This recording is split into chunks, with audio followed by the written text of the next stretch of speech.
Et si je vous disais que certaines des plus grandes stars d'Hollywood ne pouvaient pas se retenir de coucher avec 2000 femmes à avoir plusieurs liaisons simultanément, voici les 20 pires scandales sexuels de l'histoire d'Hollywood.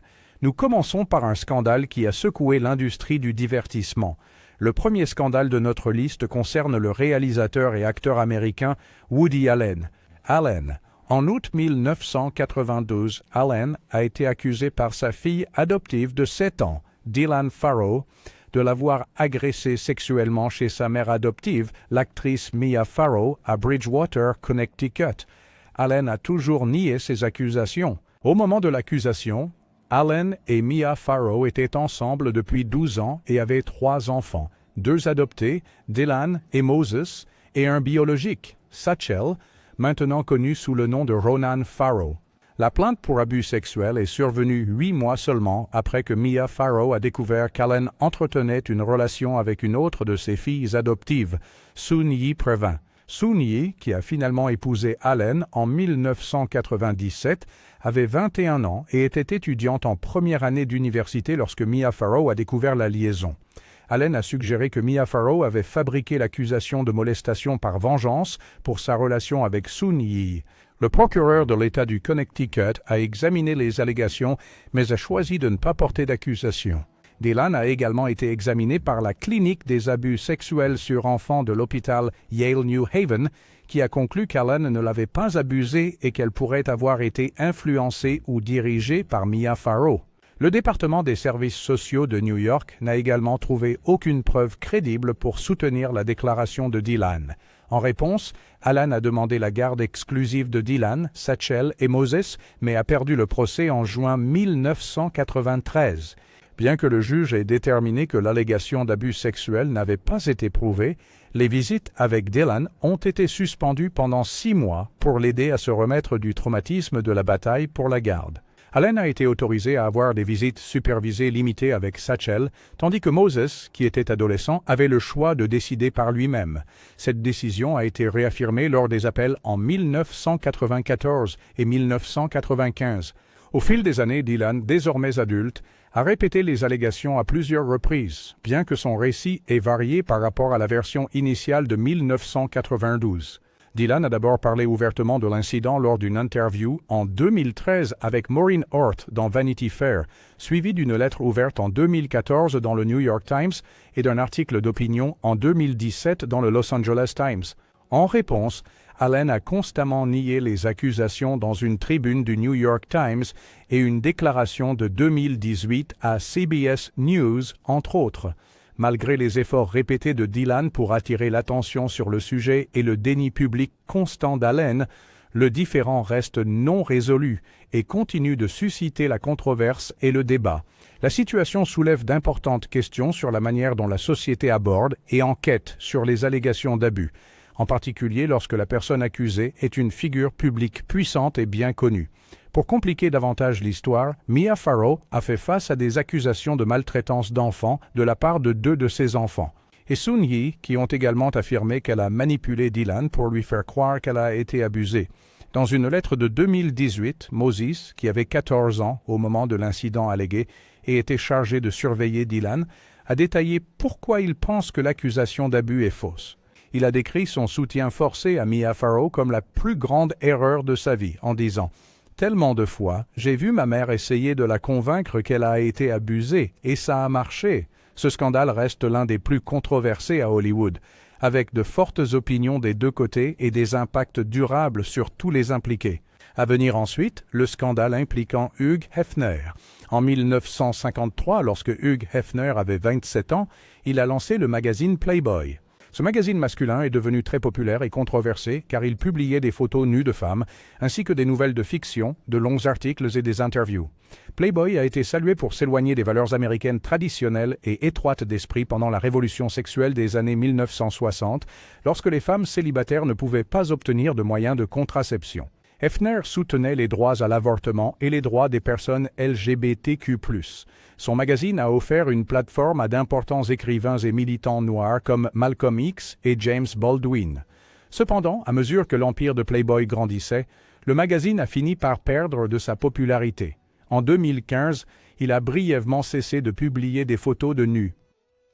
Après avoir failli fermer, Playboy s'est remanié en mettant l'accent sur la fluidité de genre et sexuelle, une perspective féministe pour les jeunes lecteurs, et en nommant Cardi B directrice créative. Selon plusieurs témoins, Hefner profitait régulièrement de manière forcée des Playmates qui vivaient au Playboy Mansion. Une ancienne Playmate nommée Suzy Krabacher affirme que Hefner l'a agressée sexuellement en 1983 après qu'elle soit allée dans sa chambre pour lui demander comment devenir Playmate de l'année. Elle prétend qu'il lui a donné un comprimé de Quaalude pour calmer ses nerfs et qu'elle s'est réveillée alors qu'il l'agressait pendant qu'elle était nue. Une autre femme, Dorothy Stratton, aurait été agressée sexuellement par voie anale par Hefner dans la grotte du manoir, selon son ancien valet, Stefan Tettenbaum. Le mannequin Audrey Husky déclare qu'en 1994, Hefner l'a agressée sexuellement après l'avoir invitée dans sa chambre, lui avoir offert de la marijuana et avoir retiré son pantalon sans permission. Les jumelles Shannon, Carissa et Christina disent qu'à leur 19e anniversaire, Hefner, âgé de 84 ans, leur a donné des pilules et a ensuite poussé leur tête pour leur faire pratiquer une fellation sur lui. Carissa a ressenti cela comme une agression sexuelle chaque fois qu'elle avait des rapports avec lui et affirme qu'il l'a mise enceinte à 19 ans, ce qui a abouti à un avortement qu'elle décrit comme quelque chose d'étranger en moi. Une autre femme, nommée seulement Théodore, allègue que Hefner lui a montré une clé passe-partout qu'il utilisait pour déverrouiller les portes des chambres des femmes vivant à la résidence afin de pouvoir s'imposer à elle pendant qu'elle dormait. Elle affirme qu'il l'a une fois amenée dans la chambre d'une femme endormie, a déverrouillé la porte avec une clé, malgré les refus répétés de la femme, et a forcé un contact sexuel. Ensuite, Théodore dit qu'Hefner lui a dit « Est-ce qu'elle pensait venir chez moi et ne pas coucher avec moi ?» Les récits dressent un sombre tableau d'un homme puissant, abusant et agressant en série de jeunes femmes qu'il admirait et se sentait piégé dans son monde de richesse et de célébrité. Bien que Hefner ait publiquement défendu la liberté sexuelle, les accusations le décrivaient comme un prédateur qui exploitait et violait des femmes à huis clos. La prochaine célébrité impliquée dans un scandale sexuel choquant fut Paris Hilton. En 2003, lorsque Hilton était connu pour son style de vie de fête sauvage et glamour, une vidéo intime d'elle et de son ancien petit ami Rick Salomon a fuité sur Internet. Cela a provoqué un énorme scandale médiatique et une intense surveillance publique de chaque mouvement de Hilton. Hilton était dévasté par la diffusion de cette vidéo privée sans son consentement. Ensuite, elle a essayé de minimiser ce qui s'était passé, affirmant qu'elle n'était pas dans son état normal et ne réalisait pas ce qui était filmé. Malgré ses tentatives de se dissocier du scandale, la vidéo intime divulguée est devenue une partie inévitable de son image publique et de sa réputation. Alors que les tabloïds incessants et les paparazzis couvraient de façon obsessionnelle chaque détail, Paris s'est retrouvé étiqueté comme une fêtarde incontrôlable. Certains médias et commentaires publics l'ont même cruellement qualifié de traînée, et d'autres insultes misogynes. La honte et le slut-shaming auxquels elle a fait face étaient incessants. La fuite injustifiée de moments intimes privés, suivis du jugement sévère et de l'assassinat de caractère, a mis en lumière les attitudes problématiques de la société envers la sexualité des femmes.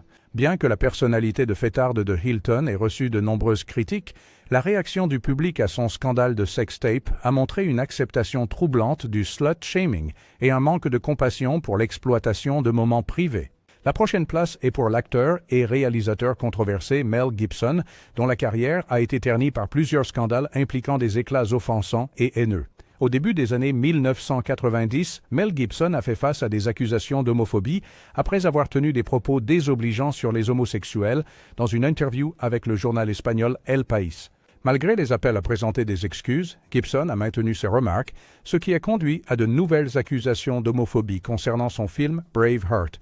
Cependant, le scandale le plus infâme de Gibson a eu lieu en 2010 lorsque des enregistrements téléphoniques ont été divulgués, le montrant en train de lancer des tirades racistes et misogynes à son ex-petite amie, Oksana Grigorieva. Dans ces enregistrements explosifs, Gibson a suggéré que si Grigorieva était agressée sexuellement par un groupe d'hommes noirs, cela serait de sa propre faute. Il a également utilisé des mots très offensants et blessants envers elle.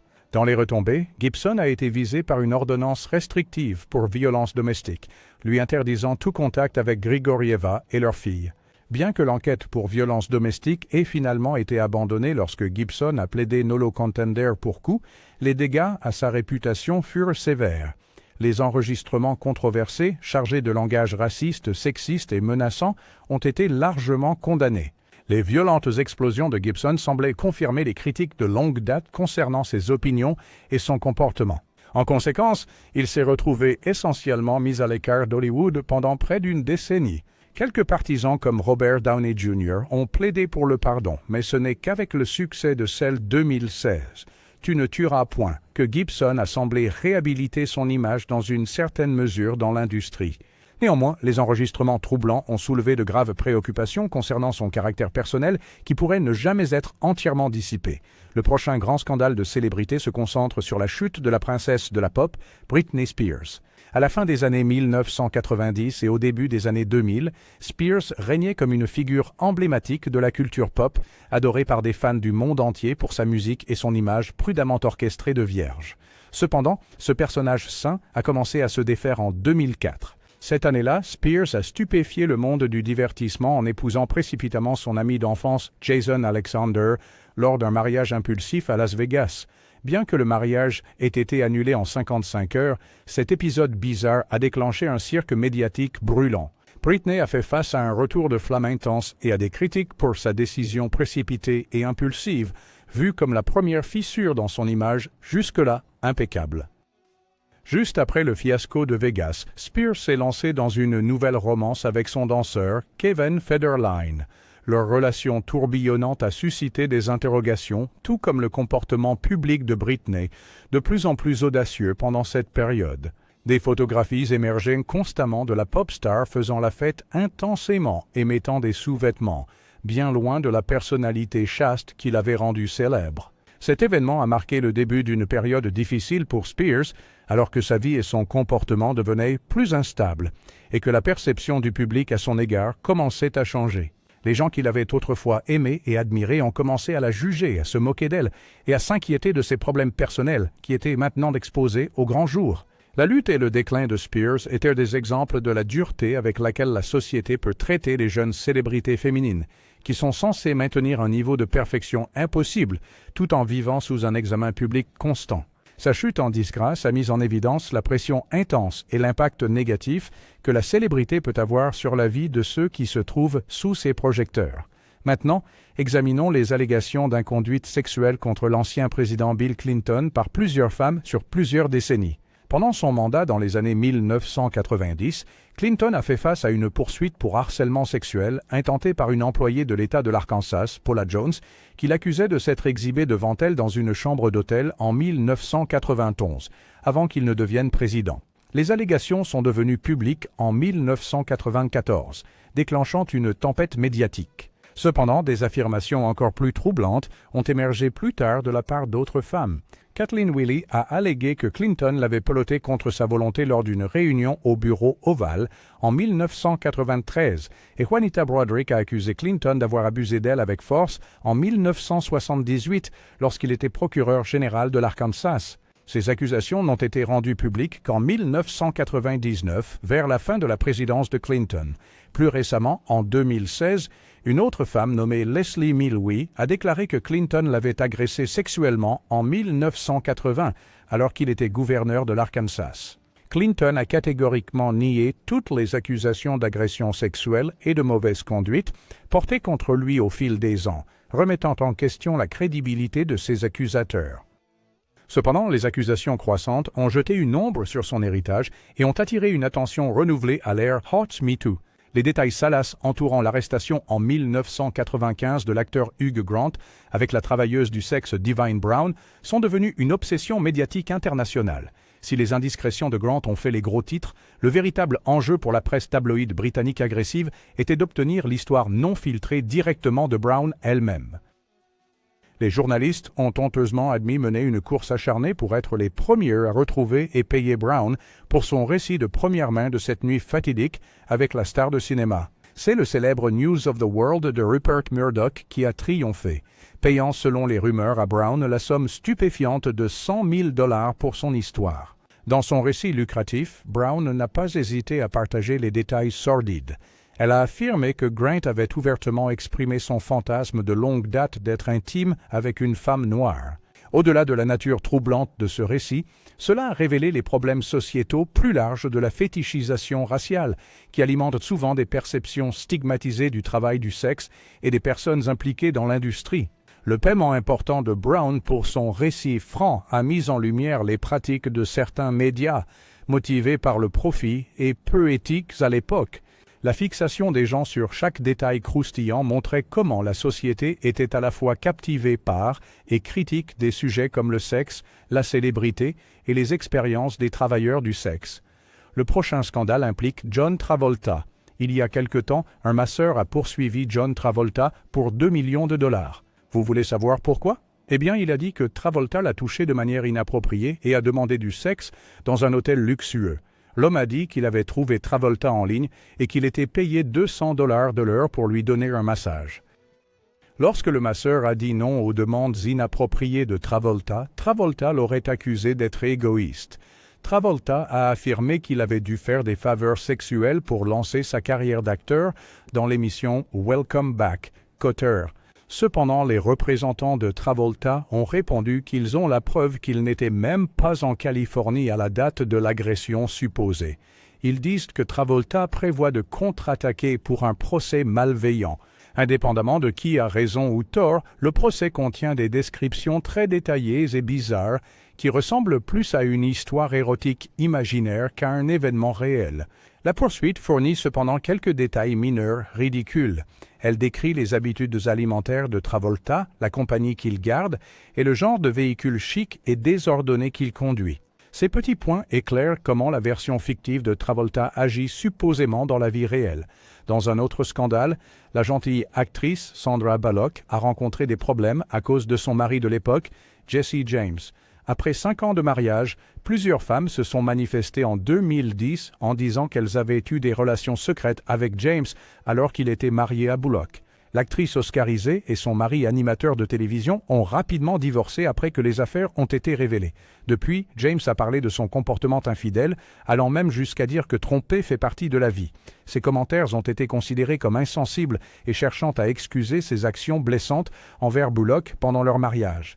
La tromperie est une violation de la confiance qui peut profondément affecter les partenaires. Bullock a réussi à surmonter l'humiliation publique et le divorce douloureux en se concentrant sur son nouveau rôle de mère célibataire pour ses enfants adoptés.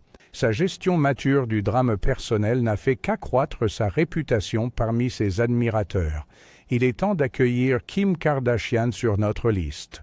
Avant de devenir une célébrité internationale, Kim Kardashian était relativement inconnue en dehors de son cercle de mondains fortunés.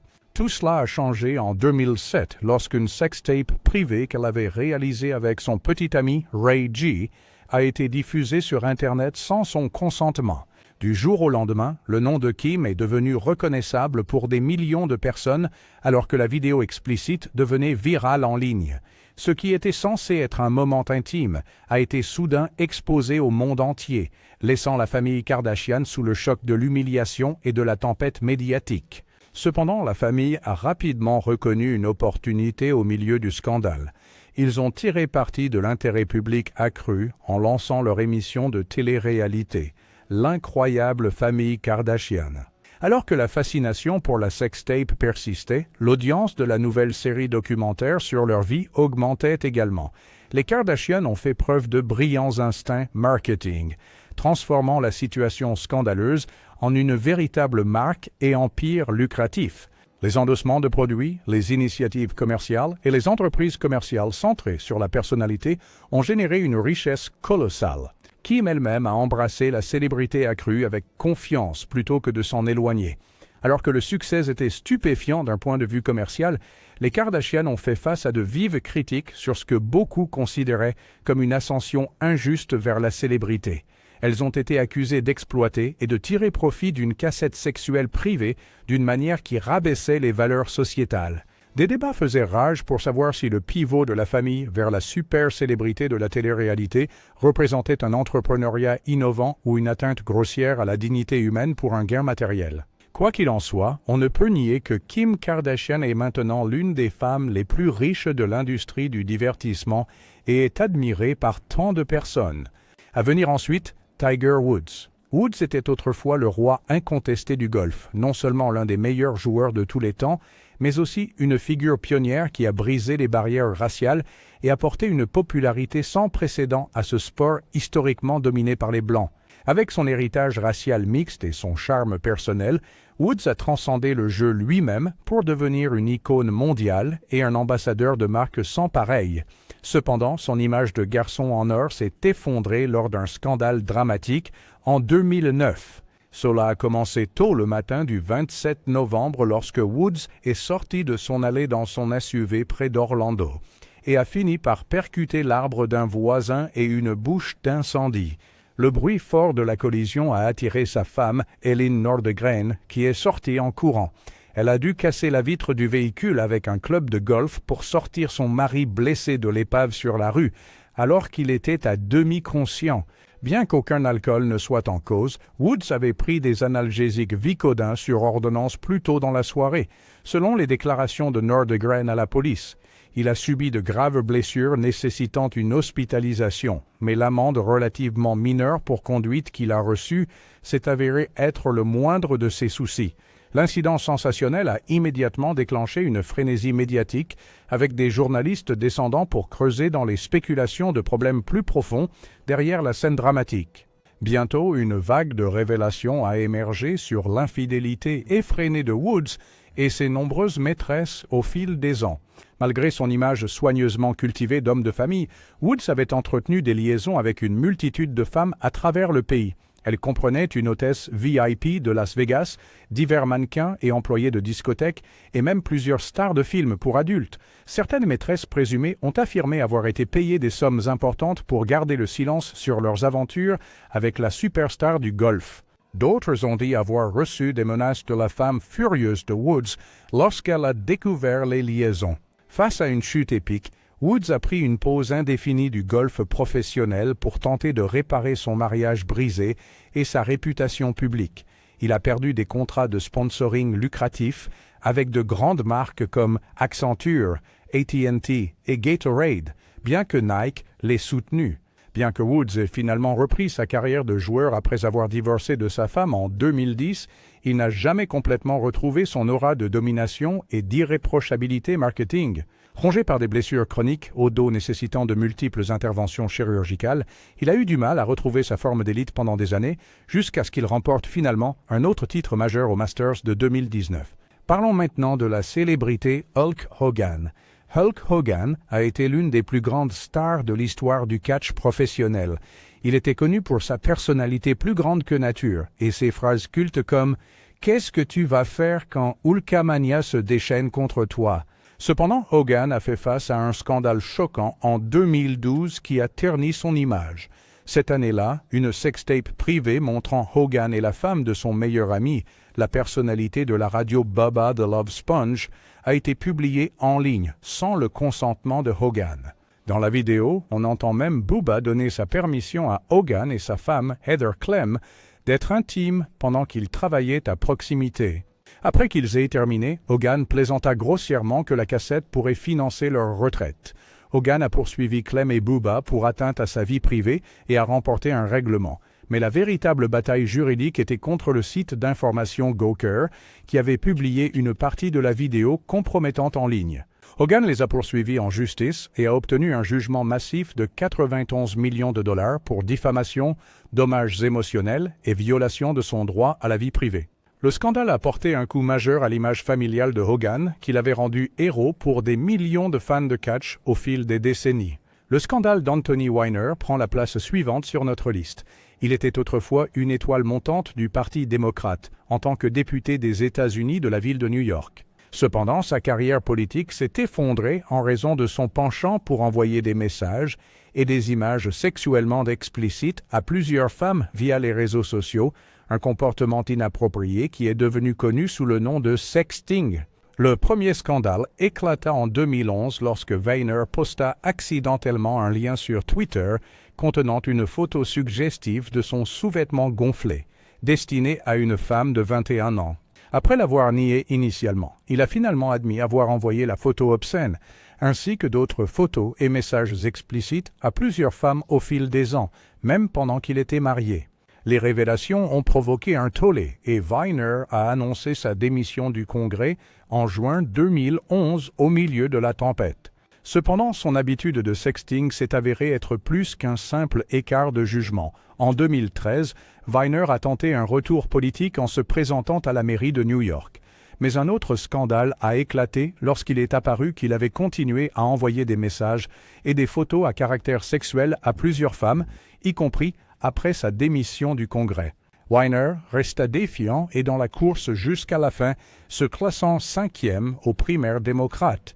Cependant, le pire était encore à venir. En 2016, un rapport a révélé que Weiner avait échangé des messages à caractère sexuel avec une fille de 15 ans. Cela a déclenché une enquête du FBI qui a fini par bouleverser par inadvertance l'élection présidentielle de 2016 dans les derniers jours en raison de courriels trouvés sur l'ordinateur portable de Weiner liés à l'enquête distincte sur les courriels d'Hillary Clinton. En mai 2017, Weiner a finalement fait face à la justice en plaidant coupable d'un chef d'accusation de transfert de matériel obscène à un mineur. Son épouse, Huma Abedin, une proche collaboratrice de Clinton, a immédiatement demandé le divorce. Weiner a finalement été condamné à 21 mois de prison fédérale. L'histoire d'Anthony Weiner est un exemple choquant de la manière dont les impulsions d'une personne et son manque de contrôle peuvent détruire sa carrière et sa réputation. Weiner, qui avait autrefois un avenir politique prometteur, a tout gâché à travers une série de relations en ligne inappropriées. Bien que les actions et les crimes de Weiner lui soient propres, le scandale a mis en lumière des problèmes sociétaux plus profonds liés à la technologie, aux médias sociaux et à la tendance de ceux qui détiennent le pouvoir à abuser de leur position. Le prochain scandale sur notre liste concerne la personnalité médiatique américaine bien connue, Bill Cosby. À la fin de l'année 2014, de multiples allégations ont émergé selon lesquelles Cosby avait agressé sexuellement de nombreuses femmes tout au long de sa carrière. Cosby était célèbre aux États-Unis pour son rôle de Cliff Huxtable dans The Cosby Show, gagnant le surnom de Papa de l'Amérique. Il a reçu de nombreux prix et diplômes honorifiques, dont beaucoup ont depuis été retirés. Plus de 60 femmes ont accusé Cosby de diverses formes de mauvaise conduite sexuelle, y compris l'agression sexuelle facilitée par la drogue, la violence sexuelle, l'abus sexuel sur enfants et le harcèlement sexuel. Ces incidents remonteraient au milieu des années 1960. Les accusations sont devenues plus publiques après que le comédien Hannibal Buress a fait référence au comportement de Cosby lors d'un spectacle de stand-up en octobre 2014. Cela a incité de nombreuses autres femmes à se manifester avec leurs propres histoires. Les incidents auraient eu lieu entre 1965 et 2008 dans 10 États américains et une province canadienne. Cosby a nié toutes ces allégations, insistant sur son innocence. À la suite des allégations, de nombreuses organisations ont rompu leurs liens avec Cosby et de nombreux honneurs et titres ont été révoqués. Les entreprises de médias ont cessé de diffuser les rediffusions de The Cosby Show et d'autres programmes mettant en vedette Cosby. 97 collèges et universités ont retiré les diplômes honorifiques qu'ils lui avaient décernés. La plupart des actes présumés étaient trop anciens pour être poursuivis en raison du délai de prescription, mais Cosby faisait encore face à des accusations criminelles dans une affaire et à de nombreux procès civils. En novembre 2015, 8 poursuites civiles étaient en cours contre lui, avec l'avocate Gloria Allred représentant 33 des victimes présumées. En juillet 2015, les dossiers judiciaires d'un procès civil de 2005 intenté par Andrea Constand contre Cosby ont été dévoilés. Ces dossiers ont révélé que Cosby a admis avoir utilisé des quaaludes, un type de sédatif, pour avoir des relations sexuelles avec de jeunes femmes, reconnaissant que distribuer ce médicament était illégal. En décembre 2015, Cosby a été inculpé de 3 chefs d'agression indécente aggravés dans le comté de Montgomery, en Pennsylvanie, sur la base des allégations de Constant de janvier 2004. Son premier procès, en juin 2017, s'est terminé par un procès nul. Cependant, lors d'un nouveau procès le 26 avril 2018, Cosby a été reconnu coupable des accusations et condamné le 25 septembre 2018 à une peine de 3 à 10 ans de prison d'État. Il a également été condamné à une amende de $25 000 plus les frais de poursuite. Cosby a fait appel du verdict le 25 juin 2019, mais il a été maintenu. Cependant, le 30 juin 2021, la Cour suprême de Pennsylvanie a accordé un appel à Cosby, citant un accord avec un procureur précédent, Bruce Castor, qui aurait empêché qu'il soit inculpé. La Cour a annulé sa condamnation, l'empêchant d'être jugé à nouveau sur les mêmes charges. La Cour suprême des États-Unis a refusé de revoir l'affaire le 7 mars 2022, rendant la décision de la Cour suprême de l'État définitive. Même après sa libération de prison, les ennuis juridiques de Cosby ont continué. En 1914, Judy Huth a intenté un procès civil contre lui en Californie, affirmant que Cosby l'avait agressée sexuellement en 1975 quand elle avait 16 ans. Le procès a commencé en 2022 et le jury a statué en faveur de Huth, ordonnant à Cosby de payer 500 000 $ en dommages-intérêts. En 2023, 9 autres femmes ont intenté des procès pour agression sexuelle contre lui. La chute de Cosby a été significative, avec des effets durables sur sa réputation et sa situation juridique. Ensuite, nous avons Charlie Sheen. La longue carrière de Charlie Sheen a été marquée à la fois par des moments brillants et des scandales sombres. Connu pour son mode de vie sauvage, y compris ses visites fréquentes chez des travailleuses du sexe, Sheen a fait face à de graves accusations au fil des ans. Parmi celles-ci figurent des affirmations selon lesquelles il était un mari abusif et menaçant et qu'il regardait des films pornographiques troublants. Une des accusations les plus choquantes est survenue lorsqu'il a été nommé comme un agresseur sexuel présumé de l'ancienne star enfant, Corey Haim. L'accusation a été révélée par l'ami de Haim, Corey Feldman. Selon Feldman, Sheen a agressé sexuellement Haim sur le plateau du film Luca en 1986 quand Sheen avait 18 ans. Sheen a fermement nié ces accusations. Son attaché de presse a qualifié les affirmations de Feldman de malades, déformées et extravagantes, et a exhorté les gens à considérer d'autres déclarations, comme celle de la sœur de Haim, Judy Haim, qui a défendu Sheen. Charlie Sheen, dont le vrai nom est Carlos Irwin Estevez, est né en 1965. Il a commencé sa carrière cinématographique dans les années 1980, passant de rôles mineurs à des films majeurs. En 1986, il a acquis une reconnaissance significative avec des rôles dans La folle journée de Ferris Bueller, Platoon et Lucas. C'est sur le plateau de Lucas que Haim a ensuite affirmé avoir été agressé sexuellement par une personne non nommée. Plus tard, Feldman a identifié Sheen comme l'agresseur présumé. Malgré ces accusations graves, Sheen a maintenu son innocence. Sa carrière, marquée à la fois par le succès et la controverse, reflète la vie tumultueuse qu'il a menée. Tandis que certains le défendent, d'autres restent critiques, influencés par les nombreux rapports négatifs le concernant. Voici Paula Deen. Elle est connue pour ses émissions culinaires à succès et ses livres de cuisine best-sellers, mais elle a fait face à un scandale majeur en 2013 qui a menacé sa carrière. Deen a été poursuivie par Lisa Jackson, l'ancienne directrice générale de son restaurant à Savannah, en Géorgie, Uncle Bubba's Seafood and Oyster House, qu'elle co-dirigeait avec son frère, Earl Bubba Heyer. Jackson a accusé Deen de discrimination raciale et Heyer de harcèlement sexuel. Bien que le procès ait été rejeté, les allégations contre Deen, ainsi que ses propres aveux, ont eu de graves répercussions. Deen a admis avoir utilisé le mot « en haine » dans le passé, bien qu'elle ait nié avoir fait des blagues racistes. Cette admission, couplée aux accusations, a conduit plusieurs grandes entreprises, y compris Kmart, Sears et Walmart, à rompre leurs relations commerciales avec elle. Le scandale a jeté une ombre sur l'image publique de Deen et a mis sa carrière à l'arrêt, alors que sa marque faisait face à une réaction négative significative. Similaire au cas de Grant est celui de David Letterman.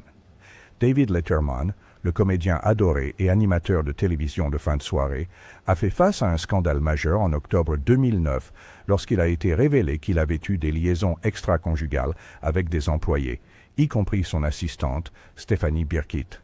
Cette nouvelle choquante a conduit Letterman à présenter publiquement ses excuses lors de l'enregistrement de son émission, The Late Show with David Letterman. La situation a commencé lorsqu'un producteur de CBS News a tenté de faire chanter Letterman pour 2 millions de $, menaçant de révéler ses affaires. En réponse, Letterman a repris le contrôle du récit et a confessé à l'antenne, admettant ses indiscrétions et assumant la responsabilité de ses actes. Cependant, le mal était déjà fait. Beaucoup de gens étaient déçus et se sentait trahi par le comportement de Letterman, ce qui a terni sa réputation auparavant sans tache. Au fil des années, Letterman a exprimé des remords pour ses actions et l'impact qu'elles ont eu sur sa vie personnelle et professionnelle. Ensuite, nous plongeons dans un chapitre sombre de l'industrie musicale impliquant le couple de R&B autrefois adoré, Chris Brown et Rihanna. Aux premières heures du 8 février 2009, les rues de Los Angeles ont été témoins d'un incident choquant qui a secoué le monde de la musique et au-delà. Le jeune couple, considéré comme l'incarnation parfaite du romantisme hip-hop et R&B, rentrait en voiture d'une soirée pré-Grammy lorsqu'une violente dispute éclata entre Chris Brown, 19 ans, et sa petite amie Rihanna. Ce qui s'est passé ensuite était inimaginable. Brown a agressé Rihanna dans sa voiture, lui laissant des blessures faciales visibles qui ont nécessité une hospitalisation. La gravité de l'attaque a conduit Brown à être inculpé de 2 chefs d'accusation, agression et menaces criminelles. La nouvelle a laissé les fans et l'industrie de la musique stupéfaits, alors qu'ils avaient du mal à accepter l'explosion de violence d'un jeune artiste talentueux qui avait jusque-là été un modèle pour beaucoup. Les conséquences de l'incident ont vu Brown accepter un accord de plaidoyer le 22 juin 2009 qui comprenait du travail communautaire, 5 ans de probation et des séances de conseil en violence domestique. Cet événement choquant a forcé la société à confronter la dure réalité de la violence domestique et a mis en lumière l'importance de traiter ces problèmes, même lorsqu'ils impliquent des relations apparemment idylliques. Pour conclure cette exploration, nous avons l'histoire d'Arnold Schwarzenegger. L'implication d'Arnold Schwarzenegger dans un scandale sexuel a non seulement terni son image publique, mais a également servi de rappel sobre du côté sombre de la célébrité et du pouvoir.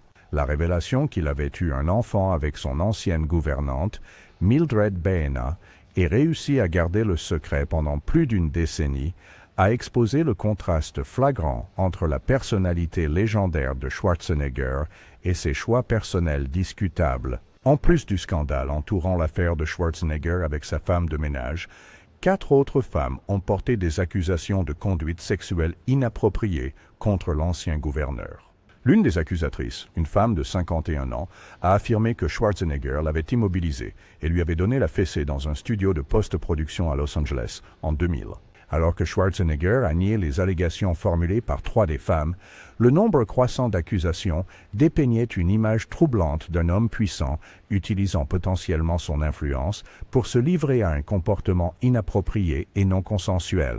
Ces révélations n'ont fait qu'ajouter à la discussion en cours sur la nécessité d'une plus grande responsabilité et de conséquences pour ceux qui abusent de leur pouvoir dans l'industrie du divertissement et au-delà.